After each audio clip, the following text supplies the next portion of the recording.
حضرت سیدنا عمر فاروق رضی اللہ تعالیٰ عنہ ایک مرتبہ مدینہ منورہ کی گلی سے گزر رہے تھے۔ آپ نے ایک نوجوان کو دیکھا جو کپڑوں کے نیچے شراب کی بوتل چھپائے چلا جا رہا تھا۔ آپ نے پوچھا، ہے جوان بتا دو سید بوتل کے اندر کیا ہے؟ جوان بہت شرمندہ ہوا کہ میں کیسے کہوں امیر المومنین رضی اللہ تعالیٰ عنہ کو کہ اس بوتل میں شراب ہے۔ اس وقت اس نوجوان نے دل ہی دل میں دعا مانگی، رب العالمین کی بارگاہ میں توبہ کی۔ اللہ رب العالمین کی بارگاہ میں اس بندے نے سچے دل سے دعا مانگی، مولا آج مجھے تو حضرت سیدنا فاروق اعظم رضی اللہ تعالیٰ عنہ کے روبرو ہونے سے بچا لے۔ مولا آج مجھے تو حضرت سیدنا فاروق اعظم رضی اللہ تعالیٰ عنہ کے قہر و غضب سے بچا لے۔ مولا آج سچی توبہ کرتا ہوں، آئندہ کے بعد کبھی شراب کی طرف نہیں جاؤں گا، شراب نہیں پیوں گا۔ اللہ رب العالمین کی بارگاہ کے اندر وہ نوجوان توبہ کرنے لگا، آنسو بہانے لگا۔ اللہ رب العالمین فرماتا ہے جب میرا بندہ آنکھوں سے آنسو بہاتا ہے، اس کی آنکھوں سے آنسو کے قطرے زمین پہ بعد میں گرتے ہیں، میں رب بخشش کا اعلان پہلے فرما دیتا ہوں۔ اس بندے نے رب کی بارگاہ میں دعا مانگی، مولا آج سچی توبہ کرتا ہوں، ایسی توبہ کرتا ہوں کہ دوبارہ شراب کی طرف نہیں بڑھوں گا۔ اے اللہ میری آج کی توبہ کو قبول فرما۔ دعا مانگی، اے اللہ مجھے حضرت سیدنا فاروق اعظم رضی اللہ تعالیٰ عنہ کے روبرو شرمندگی سے محفوظ فرما، میرے عیب کو ڈھانپ لے، میں پھر کبھی شراب نہیں پیوں گا۔ جوان نے حضرت سیدنا عمر فاروق رضی اللہ تعالیٰ عنہ کو جواب فرمایا، اللہ اللہ قربان جاؤں نوجوان کی توبہ پر۔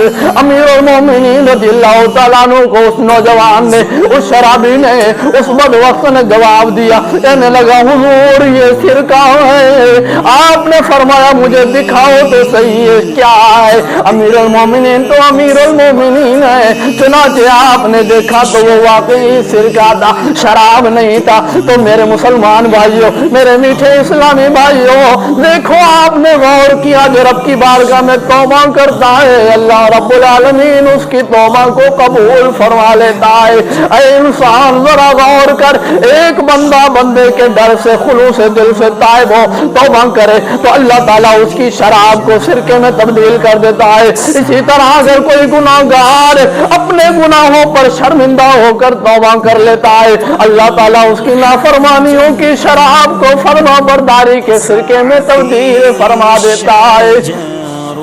تو اسی لیے ہمیں بھی توبہ کرنی چاہیے۔ کیا پتہ زندگی کا کیا بھروسہ ہے زندگی کا، تو اس لیے مرنے سے پہلے کم از کم ایک مرتبہ رب کی بارگاہ میں ایسی توبہ کریں کہ ہماری آنکھوں سے آنسو نکلنا شروع ہو جائے۔ اللہ رب العالمین فرماتا ہے میرے محبوب کے غلاموں تمہاری آنکھوں سے آنسو زمین پہ بعد میں گھریں گے، میں رب بخشش کا اعلان پہلے فرما دوں گا۔ تو اے نوجوان، اے اللہ کے نافرمان نوجوان، بتا تو صحیح نافرمانی کی کیا سزا ہے؟ ذرا تجھے پتا ہے نافرمانی کی کیا سزا ہے؟ آئیے نافرمانی کے متعلق ذرا سنتے ہیں اللہ رب العالمین نے کیا سزائیں مقرر فرمائی ہیں۔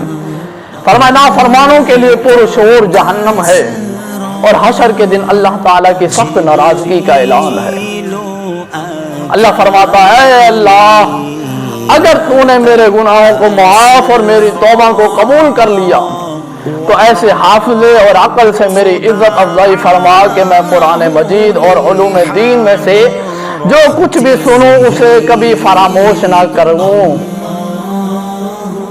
یہ توبہ جو کرتا ہے نا وہ دعا مانگ رہا ہے، مولا اگر تو میری توبہ قبول فرماتا ہے تو میرے لیے ایسے اسباب پیدا فرما دے۔